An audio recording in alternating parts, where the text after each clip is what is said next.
Saludos, apreciados lectores. El día de hoy les explicaré de manera sencilla la evolución histórica del derecho procesal laboral. En la evolución del derecho laboral, podemos decir que es un relato de cómo el trabajo pasó de ser una condición de servidumbre a un simple contrato civil, a ser un derecho social protegido por el Estado. Este proceso se puede dividir en etapas fundamentales que marcaron la transición hacia la justicia social.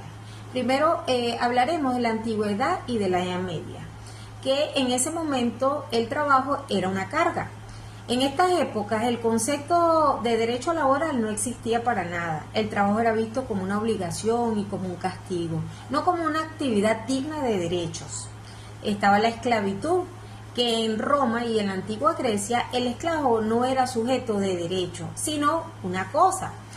El esfuerzo físico era despreciado por las clases altas, o sea, no les importaba de qué manera podían sentirse esas personas.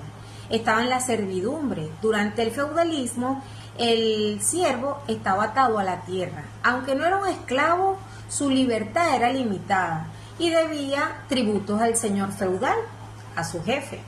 Estaban los gremios, que en los gremios, en las ciudades medievales, surgieron las corporaciones de oficio. En ellas regulaban aprendizaje y la calidad, pero eran estructuras cerradas y jerárquicas, que no buscaban proteger al trabajador frente al capital, sino que mantenían el poder, el monopolio de oficio como tal. Podemos hablar también que en la revolución industrial el punto de quiebre era a finales del siglo XIX y durante el siglo XX.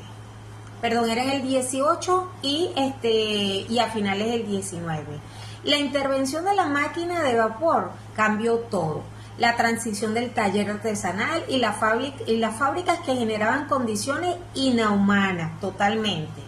En ellas habían jornadas de trabajo de 14 a 16 horas, había explotación tanto para las mujeres como para los niños, los infantiles, y unos salarios miserables.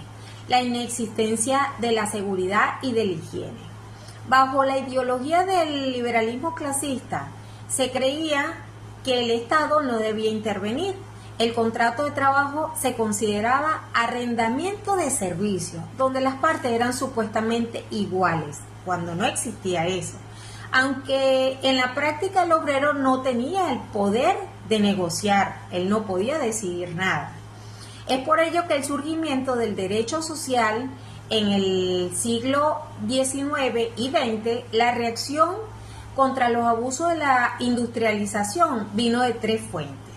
El movimiento obrero, que eran los sindicatos, en ella existía la Iglesia Católica como un mediador, y la intervención legislativa por medio de las revoluciones sociales. En las primeras leyes surgieron en Inglaterra para imitar el trabajo infantil, o para limitar el trabajo infantil. En esta, el constitucionalismo social, que era un hito fundamental, fue la Constitución de México en 1917 y en Alemania en 1919, que fueron las primeras en elevar los derechos laborales a rango constitucional. La OIT, la Organización Internacional de Trabajo, a finales de la Guerra Mundial se creó esta organización del trabajo bajo la premisa que la paz universal era permanente y se podía basar en la justicia social. En esta luego viene la etapa contemporánea y los nuevos desafíos, que hoy en día el derecho laboral se caracteriza por ser intuitivo, protector del trabajador, autónomo e irrenunciable. Sin embargo, frente a los retos modernos de esta redefinición de frontera, empezaron a flexibilizar las jornadas laborales, la búsqueda de la competitividad frente a la rigidez de las leyes tradicionales. Estaba el teletrabajo y las plataformas digitales. Había un desafío de regular el trabajo de quienes prestaban servicios a través de las aplicaciones sin una relación de dependencia clara. Luego vino la globalización, la necesidad de estándares internacionales para evitar que las empresas migren a países con legislaciones débiles, para no poder tener esa sanción como tal. Es por ello que, bueno, hasta aquí llega mi exposición. Agradezco por su atención.